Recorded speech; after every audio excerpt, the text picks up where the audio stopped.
Você já sentiu que tem tudo nas mãos para dar certo, mas algo invisível parece puxar você de volta, como uma âncora que impede seu avanço? Já se perguntou por que tantas pessoas vivem como zumbis, presas a rotinas sem sentido, acreditando que estão fazendo o seu melhor, quando na verdade estão apenas obedecendo? Há forças no mundo que não precisam de armas, de gritos ou de violência para dominar um ser humano. Elas agem em silêncio. E a mais perigosa delas é aquela que mora dentro da sua cabeça. Durante sua jornada de décadas, estudando a mente humana, Napoleon Hill entrevistou os maiores empresários e pensadores da história moderna. Mas o que poucos sabem é que, em certo momento, ele decidiu ir além da lógica, da técnica e da razão. E passou a investigar algo mais sutil. O controle invisível que domina milhões de pessoas todos os dias. Hill chegou a uma conclusão perturbadora. A maioria das pessoas não vive, apenas reage, não decide, apenas obedece, e isso acontece porque há uma força operando nos bastidores, silenciosa, sorrateira, muitas vezes confundida com prudência, religião, educação ou até respeito, mas que na verdade é puro condicionamento. O maior truque do inimigo é te fazer flutuar. Hill afirmava que o maior perigo para o ser humano não é o fracasso, mas a flutuação mental, o estado em que a pessoa deixa de ter controle consciente sobre a própria vida. Ela acorda, trabalha, consome, dorme e repete, sem propósito, sem consciência, sem direção. É nesse estado que se instala o chamado ritmo hipnótico, um tipo de transe que se forma com a repetição de pensamentos e hábitos automáticos. Aos poucos, a pessoa se torna um vagante, alguém que se deixa levar pelo acaso, pelo que os outros dizem, pelo medo de errar, pelo medo de ser julgado. É nesse ponto que a mente, segundo Hill, deixa de ser ferramenta e se torna prisão. A prisão invisível do medo. Napoleon Hill identificou 6 medos básicos que atuam como verdadeiros grilhões mentais.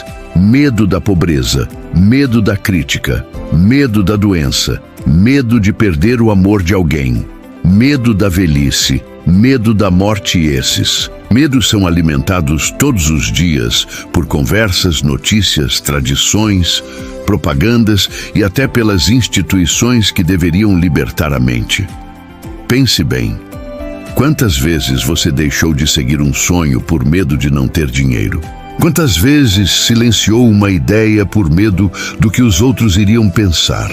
Quantas vezes obedeceu sem questionar, apenas para evitar conflitos? Esses medos agem como correntes invisíveis, e quanto mais você os alimenta, mais forte eles ficam. O sistema ama os obedientes. Hill dizia que o sistema adora os obedientes. A escola recompensa quem decora, não quem pensa.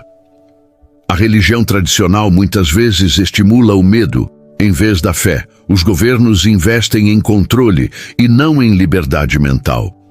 Mídia vende pânico, escassez, culpa, porque isso mantém o cidadão médio no estado ideal, paralisado, inseguro, facilmente influenciável. O homem que pensa por conta própria é um perigo para qualquer estrutura de poder, dizia Hill. E é por isso que apenas 2% das pessoas conseguem escapar desse padrão. Os outros 98% seguem vagando, iludidos, achando que estão no controle. Mas a grande virada vem quando o Hill aponta o caminho da libertação, e ele não é confortável. Você quer escapar da flutuação? Quer deixar de ser controlado pelo medo, pela dúvida, pela rotina automática? Então, prepare-se para o choque. A única forma de vencer o inimigo invisível é assumir total responsabilidade pela sua mente. Isso significa desenvolver um propósito definido. Significa cultivar autodisciplina. Significa pensar com coragem. Mesmo quando for mais fácil seguir a massa, não basta desejar uma vida diferente, é preciso viver diferente, porque a mente humana, quando não está sob seu comando, será inevitavelmente controlada por algo ou por alguém. No fim das contas, Hill não falava sobre religião, política ou motivação superficial. Ele falava sobre liberdade mental. E liberdade só existe quando você se conhece o suficiente para dizer não ao condicionamento que vem de fora e sim à voz que vem de dentro. Você tem essa voz, ela está aí, mesmo que abafada por anos de medo, culpa e obediência cega. Mas ela ainda sussurra, e cada vez que você ousa ouvi-la, o inimigo invisível perde força. Se você chegou até aqui, parabéns.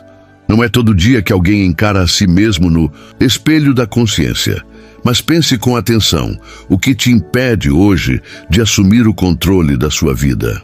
É o medo da opinião dos outros? A sensação de incapacidade? Ou talvez a falta de um propósito claro? Escreva nos comentários qual medo ainda te prende e, mais importante, o que você vai fazer a respeito. Porque o maior truque do inimigo é convencer você de que tem tempo e você não tem.